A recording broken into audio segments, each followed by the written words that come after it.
due to the coronavirus pandemic.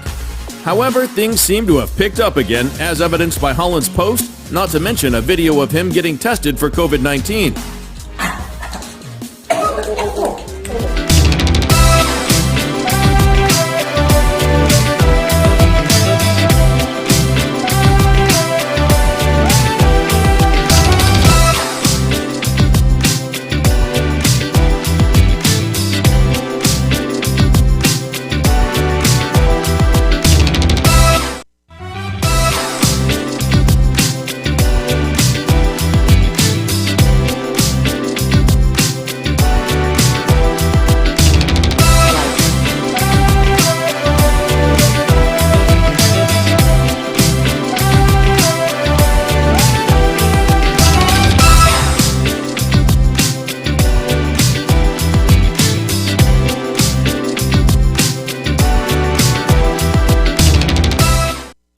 Family, what's up? On today, we've got national recording artist LLOYD Hughes, musician, vocalist, composer, and producer. Hey, my friend, how you doing? Hey, Cam, I'm doing good. How are you and your audience doing today? We're doing great. Good. I want to thank you for having me on here. And sorry about the technical difficulties, but the show goes on. The show goes on. Saxophonist. Everybody wants to know, how did a Houstonian get here? Cam, you know something? This is life. I've been blessed enough to do what I enjoy doing and hopefully mentor some students along the way. Right. I've gotten here. I'm a Houston product. Went to Ebony Worthing here, the South Side, Sunny Side, and of course I had my roots in Third Ward too. So I am a homegrown product here. And then I left and went to Grambling State University and met some great people there and studied there. Then I graduated and found out there's so much more to learn. Wow, look at that, look at that. Everybody wants to know little things that people don't know. You're a band director. I was a band director for quite a number of years at Parker Elementary School, and we had an award-winning music magnet program and had some wonderful students come through there. Absolutely. Wonderful students. I see even Mark Simmons, drummer, was Al Jarreau. Beyonce came through there, Parker Elementary. I like Greg Curtis, Grammy winners. You know, it's great. Absolutely, absolutely. A lot of people said, first of all, shout out to Grambling. They have hit me up. All of the people of Grambling said we got to do a shout out to them. Or do a shout out to the Graham fam. That is all right, Cam. That, you know, that HBCU experience is fantastic. Isn't it something? The great part about you, that I love about you, you always, if it's one person in the room or 20,000 people, they're going to get the best of the best from you. You know, I think that one of my goals when I play is that we've been here playing and we never know what someone's went through that came in here tonight. It could be they had a hard day at work. It could be like they just need to get away and let off a little steam. And I think one of the things that touched me years ago was I played a party. It was just, just a normal party. And at the end of the night, a young, older gentleman, say in his late 80s, almost 90, came up to me and he was just so moved because we did What a Wonderful World. And he said and had to give me the backstory that this is the song that he used to go on cruises and they used to play every morning with his wife, and it just made him feel so good. And, he was in his late 80s, almost 90. And I said, if I can make one person feel different through the end of the day, I've done my job. Absolutely. I love the way you do that. So many people, they saw, of course, our pictures together because I follow you and I go. When they say LLOYD Hughes, I got to go see my buddy and go see him perform because I know the talent there. A little thing that I did not know as a saxophonist, you do soprano, alto, tenor, and baritone. Yes, and I do a couple other things, flute and clarinet, and play a few chords on the piano, but I leave that to most everybody else. It's one of those things, as you go along, you pick up things and you're always asking people, hey man, that's fantastic. How did you do that? Or what can you do? Because you're working with people that have that expertise, Right. and you just want to learn from them as you go along. Absolutely. Like I said, I love the fact that I see you and your band, Collectors. I, and I travel to go see you. I always go to the north side, Chicago Bar and Grill. Shout out to them. Shout Yes, out to shout out them. to I go over to Chicago. see them a lot. But I love your band. How did the band come together? Well, the band, it just didn't happen. It evolved over the years. Yeah. We had a couple of core members back in the late 80s that came together. Let's see, the heydays, we had Kenneth Smith on pianos, Mr. Ricky McGowan on bass, Mr. Samuel Dinkins from the Dinky Drum Company on drums, and we had Paula Adams on vocal and Miss Francesca Nakur Garner right on vocals, and we've had a rotating cast of characters lately, but those were like the core people that started it off. We were just trying to do good music and learn as we went along. And really, one of the untold stories is that we were one of the guys who played on the original Motown show when they had it the first 2 years before the current groups had it, and we did the Miller Theater, and that was under the Dinky Drum and the Houston Community Music Center saying that was cool. And when we left, it grew to what it is now. And we've had a chance to back up fantastic artists on crews. We've played behind the Manhattans, played behind the Delphonics, played behind, the new Blue Notes. Now, I didn't get a chance to do the original Harold Melvin and Blue Notes and Roy Ayers. And it was just, we continue to grow and meet new people and work with people like that. I love the fact that you, Lloyd, always in collaboration. If somebody says, "Oh, I need a saxophonist," you sitting out in the audience, you go to your trunk and you go get your saxophone and you just walk on up there, no problem. Several times have done that just to help them out. I try not to keep it in the trunk, though. We don't want to. No, it's not in the trunk. It's never in the trunk. No, it's not. Somebody brought it to me. I got to keep it. It's in my back pocket right here. No. There you go. But you've helped so many people. A lot of people since COVID has happened, what has the impact been on the music industry? What have you seen locally? Locally, I've seen that every gig has gotten canceled. Yeah. From the event centers, everything that I've had really for the rest of the year has gotten rescheduled. Not just, let's say not canceled, but rescheduled to a later time because of what's going on, so you can be safe.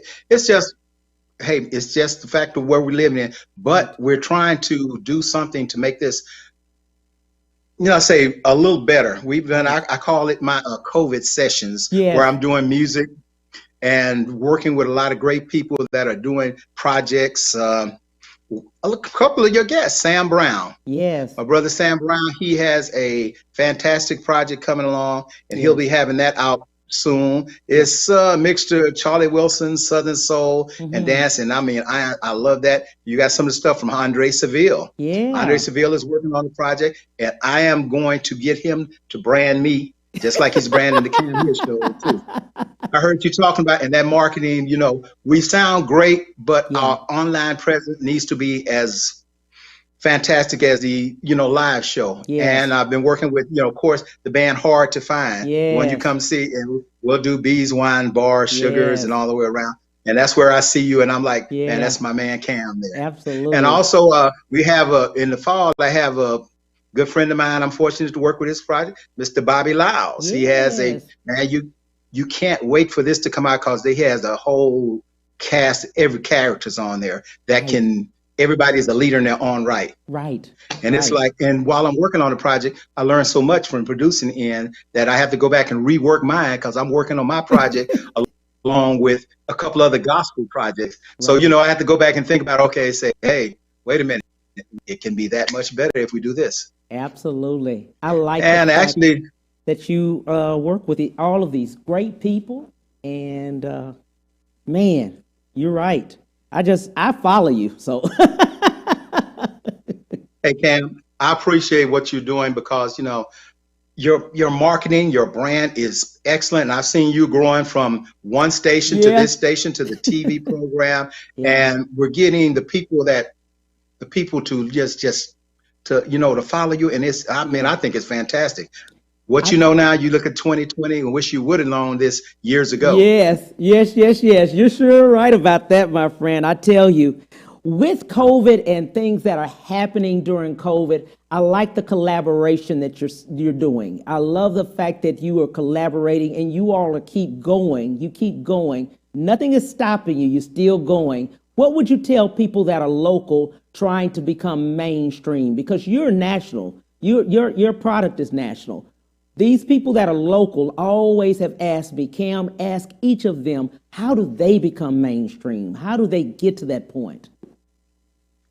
I think keeping yourself open for opportunities and being humble enough in your craft, because there's some great players here, but then there's some great players with giant egos. And man, you around here, you can find somebody sitting in the church on the front row that can do what you do and just keep yourself open for learning. You never know it all. Right. And if somebody's be open for listening, you don't have to take all the advice, but just listen and evaluate it, because it's probably some things you can learn that you need and some things that you can say, well, I don't need to do that. So you keep an open mind while you're working on products.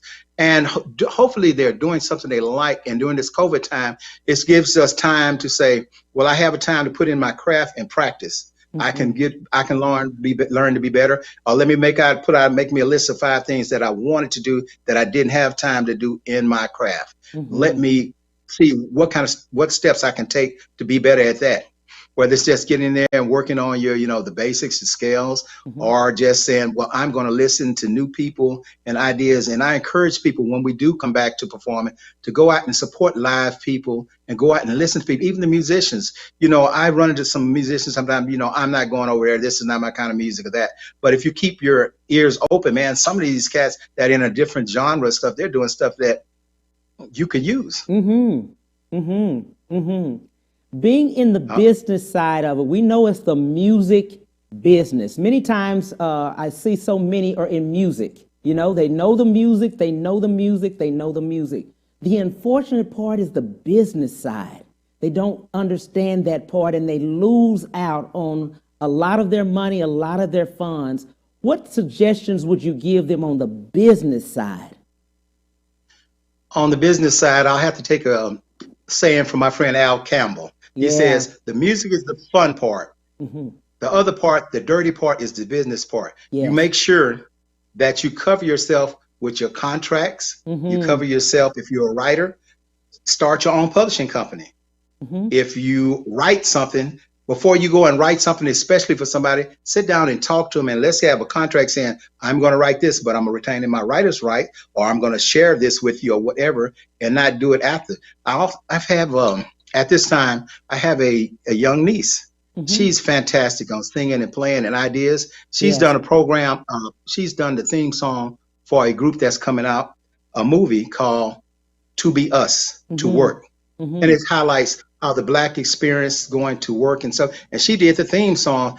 And I encouraged her. I said, hey, look, send off these copyright forms. Let's establish your publishing company, be it BMI, your Performing Rights Organization, be it ASCAP, or be it, SASAC, whichever. Let's do this and get the paperwork done so that you can be, when it comes time to get paid. Because I've known people that have songs played on the radio and they have no publishing company, or they have haven't signed up for Sound Exchange, and they have money out there they aren't collecting because they didn't take care of the business part. And one thing that we have, I'm going to do a plug for Jazz Education Incorporated, Summer Jazz Workshop. We have classes. We have classes that promote these things, the music business classes, while you're taking that. We had a version this year because of COVID.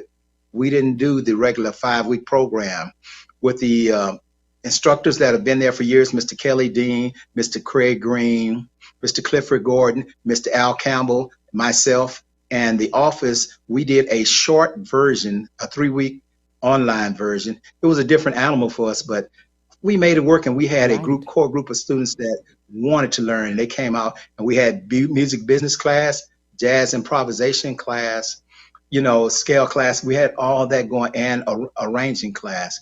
So, I encourage people to take, when you say, I'm going to do a CD, that's the easy part. Right. It's the part after the marketing, Right. when they need to see Cam Hill, Andre Seville, Yeah. and then start thinking, okay, what am I going to do to let people know I have a product? Right. You have a fantastic product sitting on the shelf, but you have to make sure that somebody can do it. And with more programs like yours, hey, I might need to write a theme song to go behind some of Andre's stuff for Cam Hill. Right. I need it. Yeah. Absolutely. Cool. I like what you said about that. I love the fact education. I like what you always say. Every time I talk to you and I hear you mentoring other people that you're speaking to that are maybe younger and they're asking you questions, you speak about education, spending money, investing in yourself. Let's talk to people about putting the money back into investing in themselves. Yeah, look, if you have a product, be it you have a product, a widget you're going to sell, or if you have a music creation, you have to be willing to invest in yourself. Right. It's not so much that, you come out and say, you get this stranger, he's going to underwrite, or they're going to underwrite my project. Why should they underwrite it if you're not willing to put in either your sweat equity or your money yourself? Like I said, it's almost put your money where your mouth is. What did what do it say? Talking loud and saying nothing. Right. That's what Al Sharpton said. Yeah. So we want to make sure we spend something, and it also helps that the relationships that you build along the way with the people, because a lot of people that go to the Summer Jazz Workshop or I meet here in Houston, those are the people that help me with my project.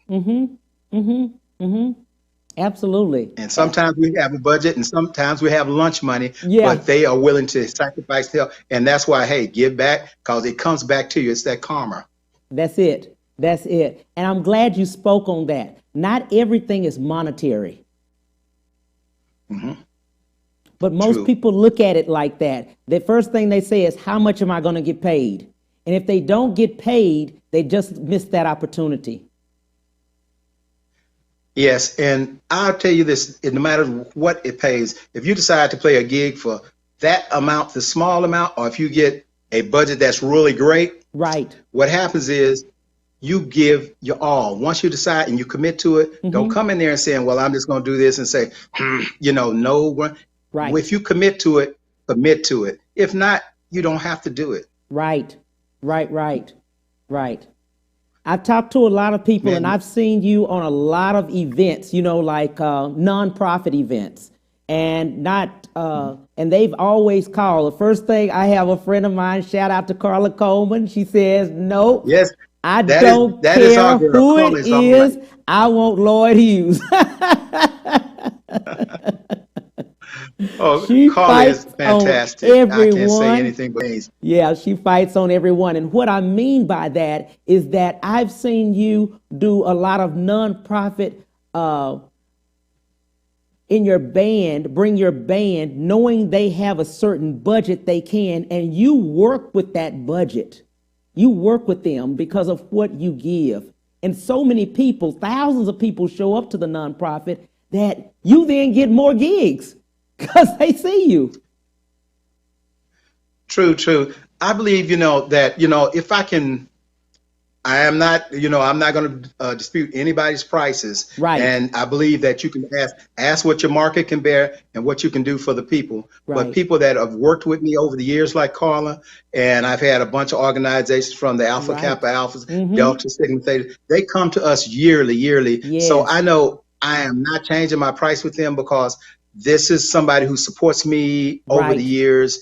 Even certain clubs like, we at Bees Wine Bar, fantastic. Benita's fantastic person to work for. You have, you have Rudy at the Chicago Bar and Grill. Right. You have DA at Sugars. Right. And then years ago, my claim to fame, the Gallant Night, and all these different Wonder Bars. And also, Houston's Red Rooster. Right. They have been supporting over me along with the organizations. Right. And we keep those guys in the loop because they keep us working. Absolutely. And even lately, it's been I got to push back king of the what is it, steakhouses. Here I'm Eddie V's Steakhouse, Perry's Steakhouse, Right. Secure Steak. I said, man, I got to stay out of steakhouses. Maybe that'll get me pumped up, you know. I love that Hey, about damn, we're gonna you. send you over there.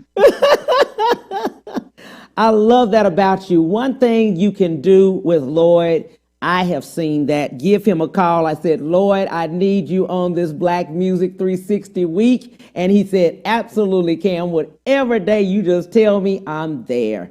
You have also collaborated, like I said, with other groups. They will call you the day of or the day before and say, hey, we need some help. And you've always been, stepped in. But that's the blessings, I think. That's the reason of your blessings. Oh, well, thank you. Thank you so much. It's, people, we have this community here. I have my brother, Kyle Turner, Yeah. Joe Carmouche. They call me, and, and Jolando Johnson, Kenneth Smith, Yeah. Jaime Casco. These guys, if I need something, I call them at the last minute. Yeah. If they can make it happen, Yeah. they can make it happen. They come on out. So I say, if they need it, they say, well, Lord, this and this. I say, well, I don't even have to ask how much it pays because I know you're going to give me what Right. I want or as close as you can. They're always fair about what they're paid, things like that. Absolutely. Let's talk about pay locally. Let's talk just a little bit about pay. People are thinking that when you guys go out, you're making $1,000 each when you're walking in that club, and that you just walked in the door. And I try to tell them, first of all, you guys have come in there, you have practiced probably 2 or 3 hours before. Then you have to get there with all your equipment, and you come with 2 or 3 or 4 instruments when you come, I know, unpacking. But people need to understand what the, not the amount, but the tips mean, the joy that's in front of them, the opportunity in front of them, because we're so out to pay when we walk in the door, not like in New York where you pay $20 to $40, LA, same thing, or Chicago. Even if it's in a restaurant, you still pay. I agree, because I was in New York and I was there at 8. At 9:30, everything was over. They clearing the house, getting a new crowd in there. It's Right. like that, Yeah. It's like, that's just for this one show. Right. Then you got to pay for the next show if Yes. you're there. And here we are playing 3 hours, maybe 4 hours gigs with breaks. And I'm like, wait a minute, they played 90 on. We're here forever. Right. You play a gig, you're going to get there an hour and a half beforehand, Right. because you don't want to just sit up there and sweating and just go right Right. to playing. And if it's a gala, you get there at 12 o'clock or 1 o'clock in the daytime, then you sound check at 4, then it doesn't start to 8. So you're around there for a while. So Right. this is like 6-7 hour day. And if you're doing, say, the big event like the George R. Brown Hilton Americas, Right. you have to have this insurance policy, this $1 million insurance policy. Right. They won't let you come in. And if you go there, you pay $20 to park. So you're not going to pay $20 in, $20 out, $20 in, $20 out. So it is you sit and budget all that in and say, hey, look, these guys, they have to be here and do this and that, Right. Right. So it is the pay around here, we have some that are consistent club owners, but you have to talk to some people and sometimes educate them that, Right. look, if you're sitting here, if you're paying the gig, this DJ, this certain amount, $250 by itself, here we are, we have 6 people. Mm-hmm. What are you going to pay? We may not add, we have to think you can't just pay the same amount for a band that you're paying for the DJ. Right. Look at the amount of people. And then the DJ, most of the time, the venue has all of the speakers and everything right there. And we are and here it is, we have to come in here and break this, set it up. And then when it's over, we got another 40 minutes, 45 minutes breaking stuff down if it's a small engagement. If it's like our gala, like our friend Carla had, Right. I got an hour and a half and 2 other crew members to come and help us out. Right. So you take all of that to account, and you have to tell people sometimes that, well, I can get this person to that. And I said, well, fine. That's fine. That's no problem. Mm-hmm. But when I come, I want to charge the price to take care of my people, but also I want to make sure that I take care of the customers to say, I want to bring all of the lights out. I want you to see everybody on stage. Right. I want you to have the full sound system with subs so that you get a different experience. Mm-hmm. And then I try Absolutely. to work with whoever's coordinating everything and say, hey, well, look, let me see your timeline so I can coordinate when we're going to be on stage, when we're not going to be, what crowd, with special presentation. And I tell you what, I like working with you though, because you got the master ceremonies thing down. And we had that, and the last one we did, I was like I said, give it to give it to Cam. All right, give it to Lloyd, give it to Carly. That was fantastic. And then we're here with the parade to coming down. I mean, I love things that are successful like that. Absolutely. Absolutely. We're going to take a break right now. We'll be right back with Lloyd Hughes. We'll be right back to the Cam Hill Show after these messages.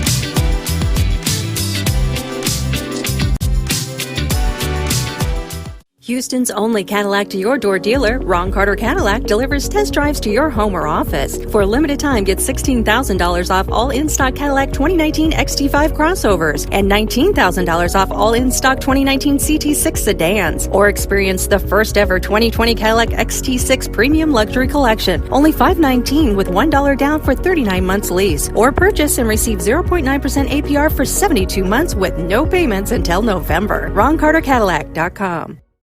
When it comes to protecting yourself and your partners, all the information out there can be overwhelming. Visit our website. We are a free and confidential service, striving to help you stay informed and stay notified. We are committed to a healthy Houston. Houston's only Cadillac to your door dealer, Ron Carter Cadillac, delivers test drives to your home or office. Drive the new 2020 Cadillac XT4, only $399 a month, or the new 2020 XT5, only $429 a month, both for 39 months lease with just $1 down. Or purchase the XT4 or XT5 and enjoy 0.9% APR for 72 months with no payments until November. RonCarterCadillac.com. Our story begins more than 60 years ago, inside an abandoned chicken coop, where our founder discovered a retired teacher living, no home, no health care. So she said no to this injustice, and yes to transforming lives. It's this drive, this compassion that inspired AARP. Today we empower people to choose how they live as they age. We advocate for health and financial security. We strengthen communities everywhere. We are AARP, creating real possibilities. And now back to the Cam Hill Show.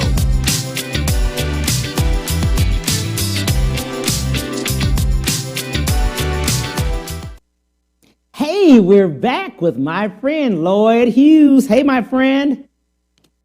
Hey, Cam. Man, everybody has been saying hello to you. Well, I'm going to go back after we finish and do all the hellos since we're talking live Absolutely. Here. Absolutely. That sounds great. Everybody, a lot of people did not know BMI music writer and publisher. Oh, yes. For quite a while. And, as a member in NARS with the Grammys, the voting member and everything too. Wow. That's good. The other thing too is you invest in different organizations that are geared towards music for education. Oh, I'm glad you asked that. Yes. I'll tell you, I have been fortunate over the last year to work with Boynton's Chapel Church in 3rd Ward over on 2 Am Street. Mm-hmm. They have a program over there that's fantastic. They give free lessons to kids. Wow. In the neighborhood. Trying to reach out to the neighborhood right over there near Elgin and Scott, and they have free lessons on Saturdays mornings. But because of COVID, we haven't had a chance to do it. I may have to think of that about the online thing, Right. Reverend Davis over there, Pastor Davis is just fantastic. And this year we didn't do the Greater St. Matthew's Baptist Church. They have a fantastic program for kids in the summer too for music. We didn't get a chance to do that. And those are 2 educational organizations I believe in are real nice for the community. And also the Conrad Johnson Foundation. Yeah. From Conrad was so, it's just amazing that after all these years, he has touched so many people. Mm-hmm. He has roots in the Conrad Johnson Foundation where they help kids, teaching them lessons, getting them exposed and bringing in professionals to mentor them. Also along with the Jazz Education Incorporated, where Bubba Thomas started, the founder, and he has, you go back and look through all of the pictures and people they brought in from the classics, from Dizzy Gillespie. I saw pictures of Hubert Laws, Dizzy Yes. Gillespie, Arnett Cobb, Kirk Whalum teaching there, Yes. Wendell Brooks, man, all of these people, and Kyle Turner, almost everybody you hear playing around went through there at one time. If they're from, the late 70s on. They came through there, if not just for a little bit. And actually, I was a student there for a few weeks. The education. And I think that, if you have somebody you can mentor, be it private lessons or being just, if you have a question, each musician that's young, they ought to approach somebody and say, hey, man, can I call you and talk to you and ask you some questions about what you do and how you're doing it? Right. I love that. And it leads yeah, those relationships lead to different things, from working with different manufacturers for horn endorsements, or just finding about products. It's not so much, sometimes you can walk up right to the owner and just ask them questions about their product. It may not be like a shoe endorsement, but you can go up there and say, hey, look, I love your product. Tell me a little bit about it. And they may say, here, try a few of the products on mine. Let me know what you think, because they want feedback to know what they can do to make it better and how it affects your playing and stuff like that. Don't look for anybody to walk up there and say, hey, look, here's a brand new horn because you are you. There's so many people that can play, and it's just relationships you build over the years. One of my first endorsements was because I did a clinic a couple of times with the guy, and I just talked to him when I come by, and I asked, hey, man, I like that. Let me try it. And he said, look, call me in a few weeks. I'm going to send you one. Send me one. Then I asked him about 6 months later, what do you want me to do with this? He said, that's yours. I'm giving it to you because you're one of our artists now, And it was surprising to me, but it was like, hey, level where he trusts me. And it was more that I was talking to kids and showing kids different things, not so much how well you play or this and that. It was the relationship that you build. And that works with almost everything, I believe. Absolutely. I'm telling you, you have given so much to the Houston community, that people, and that's why I'm glad you're expressing about the children. You really give back. Not only do you give back during the school year, but always during the summer. You'll say, Cam, I've got my clinics, so call me, do me on Fridays. And I love that because you give back to the children, because this is something that's not in the schools on a daily basis, okay? This type of clinic that you are giving is one-on-one training many times to the students to get them at the highest level, and many of them have won scholarships to go to college because of that. Well, I think that's one of the goals. When you sit down and talk to a student, I say, you don't have to be a musician, but use it to get to your advantage. You can use it to get you partial pay on your college scholarship, or sometimes full payment, and that is a plus. It'd be nice to leave, you finish college and you have no education debt at all. Yeah. And we've had a lot of kids that came through Mr. Campbell, Mr. Washington, myself, Mr. Craig Green, that got scholarships to different organizations. And that is great. That's great. That's right. The last time I went, I shout out to Donna Franklin, KTSU director over there, program director. She called and she said, Cam, you have got to get down here. We've got Conrad, the kids playing, and it turned out to be and it turned out to be that I was able to meet, was it his grandchild or his great grandson?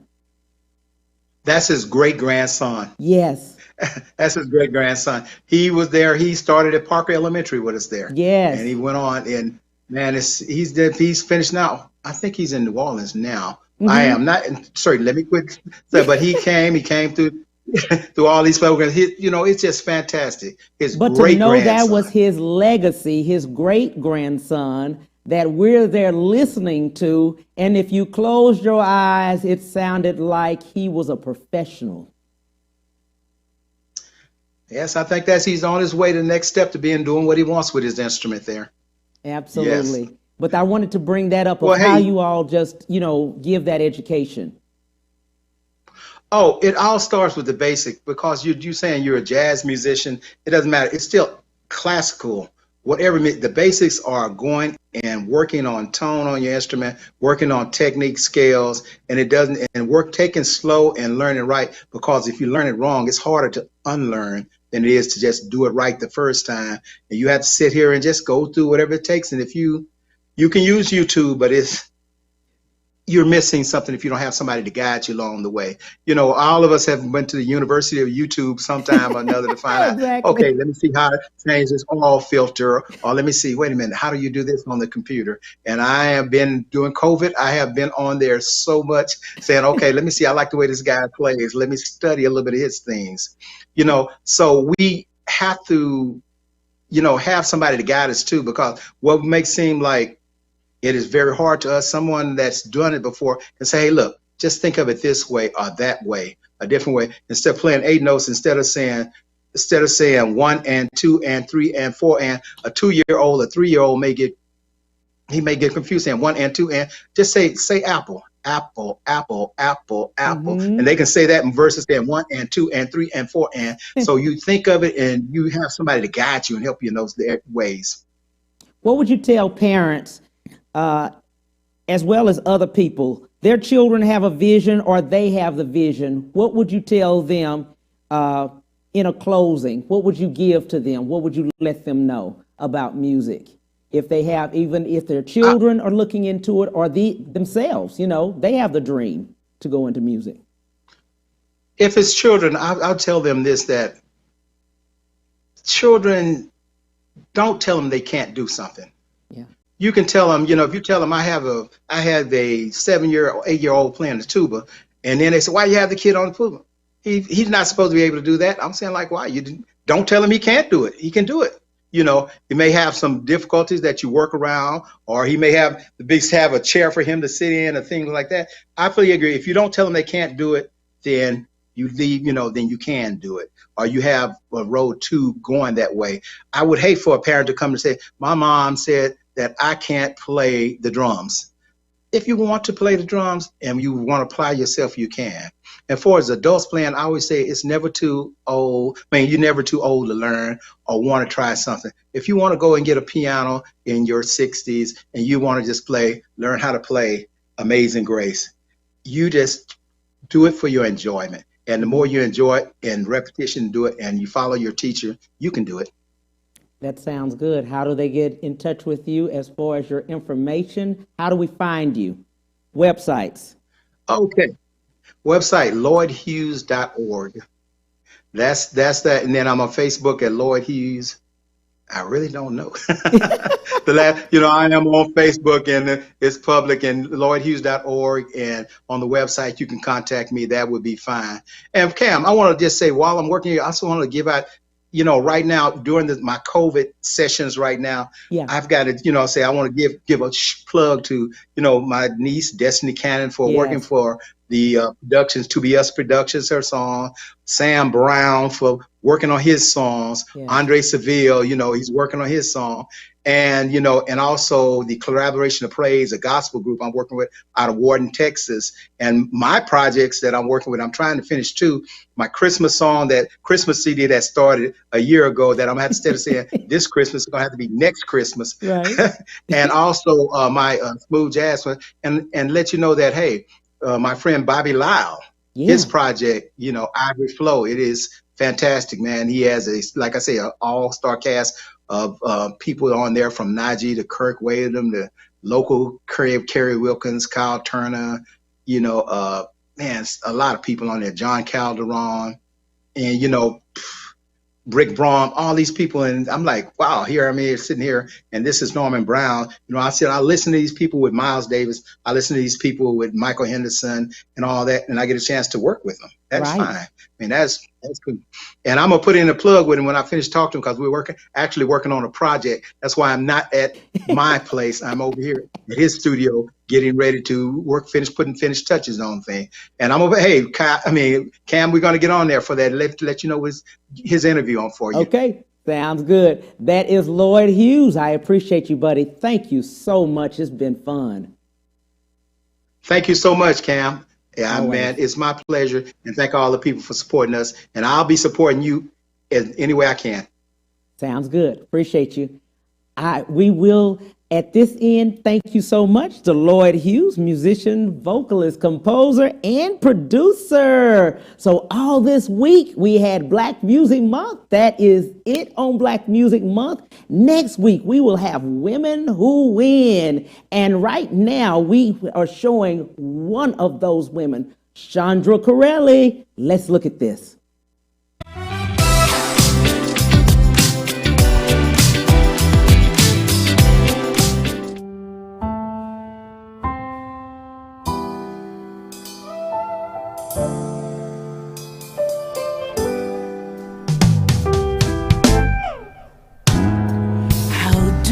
I start? Where do I begin? I've been hurt so much. I just need a friend. Could it be you?